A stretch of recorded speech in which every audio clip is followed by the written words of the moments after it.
Hola a todos los seguidores de Blog del Runner. Hoy iniciamos el tercer vídeo de la serie sobre running minimalista, profundizando en el tema de la transición que ya iniciamos en el vídeo anterior.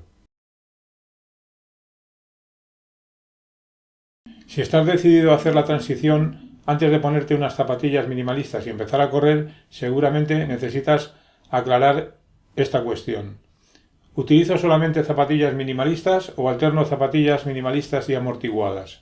La decisión de elegir una u otra opción va a depender mucho del tipo de corredor en el que mejor te identifiques dentro de estos tres grupos. Corredor principiante, aquel que no corre de forma regular y programada, por ejemplo, 2 veces a la semana y con recorridos pequeños, entre 4 o 5 kilómetros por salida. Corredor intermedio, aquel que corre de una forma más o menos regular y programada, por ejemplo, 2 veces por semana y realiza recorridos entre 8 y 10 kilómetros. Y por último, el corredor experimentado, que es aquel que entrena de forma habitual, muy regular y programada, por ejemplo, 4 o 5 veces por semana y con recorridos de 15, 20 o más kilómetros. Además, es frecuente que participe en competiciones y por ello está muy habituado a entrenamientos intensivos. Los corredores principiantes suelen llevar un régimen de entrenamiento suave y que no castiga en exceso su cuerpo, ya que no hacen recorridos excesivamente largos. El motivo es sencillo, tienen factores limitantes como la falta de capacidad aeróbica o su baja condición física para poder correr. Esta situación es idónea, pues permitirá indirectamente a este tipo de corredores avanzar de forma paralela en la transición al minimalismo. Mi recomendación, después de lo comentado, es que el corredor principiante puede empezar la transición desde el primer día con zapatillas minimalistas o huaraches. Un corredor principiante debe fijarse desde el principio una distancia máxima a correr con calzado minimalista, por ejemplo, medio o 1 kilómetro, y el resto del recorrido hasta completar la distancia habitual de 4 o 5 kilómetros, hacerla tratando suavemente o andando rápido. Poco a poco deberá ir incrementando la distancia corriendo con calzado minimalista hasta completar todo el recorrido. Es frecuente que este tipo de corredores, sobre todo si compiten, al plantearse el estilo minimalista como una opción de futuro, se encuentren con las siguientes dudas. ¿Voy a tener que reducir mi régimen de entrenamiento habitual? ¿Se verá afectada mi condición física por la transición? ¿Tendré que dejar la competición durante este tiempo? Si se planifica bien la transición, no será necesario alterar los planes programados, tanto para el entrenamiento diario como en vistas a la competición. Para ello podemos optar en los entrenamientos por el binomio calzado amortiguado y minimalista. Los corredores experimentados podrán utilizar zapatillas amortiguadas intermedias, es decir, con drop bajo y poca amortiguación. Esto les permitirá mantener el régimen de entrenamientos altos en kilómetros e intensidad, sin que se les resientan demasiado sus pies, y al mismo tiempo ir intercalando recorridos cortos pero progresivos con calzado minimalista. Por ejemplo, en las primeras salidas, si corren 21 kilómetros, pueden hacer 18 kilómetros con zapatillas intermedias y 3 hacerlos a un régimen más suave con el calzado minimalista. Poco a poco deben ir incrementando los kilómetros minimalistas y reduciendo los amortiguados. De esta forma conseguirán minimizar la repercusión que supone la transición al minimalismo en su programa de entrenamiento. Eso sí, yo no recomiendo participar en competiciones con calzado minimalista durante la transición. Si se quiere competir, se puede hacer utilizando las zapatillas amortiguadas intermedias. Solamente estando bien adaptados, ya en las etapas finales de la transición, pueden empezar a pensar en competir con ese tipo de calzado.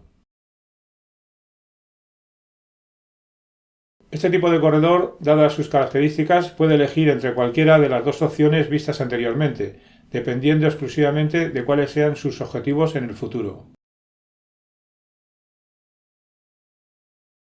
Es frecuente, al hacer la transición, creerse que por ser un corredor experimentado, uno lo tiene más fácil que si fuera principiante.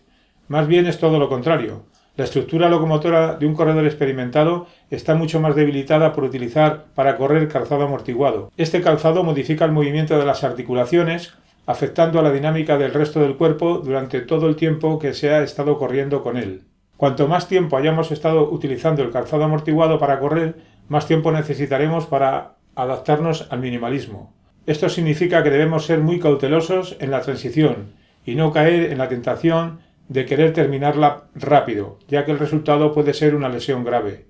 Otro error muy frecuente en los corredores al iniciar la transición al minimalismo es querer ser el más minimalista. Para ello suelen elegir como primer par de zapatillas o huaraches aquellas con menor grosor de suela, creyéndose que así se mejora la propiocepción y se acelera la adaptación. Esta creencia sin duda es errónea. Yo en particular soy partidario de utilizar una suela más gruesa y rígida que nos proteja bien la planta de los pies durante el inicio de la transición. Y nunca deberíamos empezar la transición utilizando calzado con suela mínima para correr por caminos con grava, piedra suelta y mucho menos por terrenos muy técnicos. Pasado un tiempo prudencial y si tu adaptación al minimalismo va por buen camino, puedes intentar correr con ese tipo de suela, pero siempre hay que hacerlo de forma progresiva y con mucha precaución. Todos los corredores, pero muy especialmente para los corredores principiantes, en la transición es fundamental aprender a escuchar al cuerpo. Con ello, quiero decir que hay que estar atento a los mensajes que nos va enviando, tanto durante los entrenamientos como en las 24 horas posteriores a los mismos. Si no sentimos molestias ni pequeños dolores en ese tiempo, debemos interpretarlo como un síntoma de que todo va sobre ruedas y podremos continuar con nuestra rutina diaria. Si por el contrario empezamos a notar pequeños síntomas de agotamiento o dolor en alguna parte de nuestros pies o piernas, durante o después de correr, bajaremos la intensidad del entrenamiento, incluso debemos parar si el dolor se agudiza. Si los síntomas persisten, pasadas 24 horas hay que replantearse descansar unos días hasta que desaparezcan totalmente. Aprender a escuchar el cuerpo es fundamental para no sobrepasar la capacidad del mismo. Si lo llevamos al límite, terminaremos lesionados. Por último, el minimalismo debe entenderse como un estilo de vida por los muchos cambios que suponen para el corredor, y como tal lleva consigo algunas restricciones frente a las modas que impone el calzado. No es suficiente con ponerse las zapatillas minimalistas o huaraches unas horas a la semana. Si el resto del día se utilizan zapatillas con amortiguación o se llevan los pies dentro de unos zapatos poco adecuados, poco estamos ayudando a nuestros pies. Este comportamiento no es el más idóneo para el pleno desarrollo de los mismos. Necesitamos que estén libres la mayor parte del tiempo para que puedan desarrollar todo su potencial. La forma de lograrlo es utilizando habitualmente calzado casual de horma ancha, sin drop y amortiguación, es decir, calzado minimalista. Hasta aquí la segunda parte de la transición. Si queréis ampliar algo más sobre este tema, hacérmelo llegar a través de los comentarios. Si te ha gustado este vídeo, te invito a que lo compartas. Suscríbete a este canal para no perderte ninguno de los vídeos de esta serie. Un saludo y hasta la próxima. Hoy quiero presentaros el primero de una serie de vídeos sobre minimalismo. Los vamos a hacer en formato pregunta-respuesta para intentar resolver todas las dudas que os planteáis.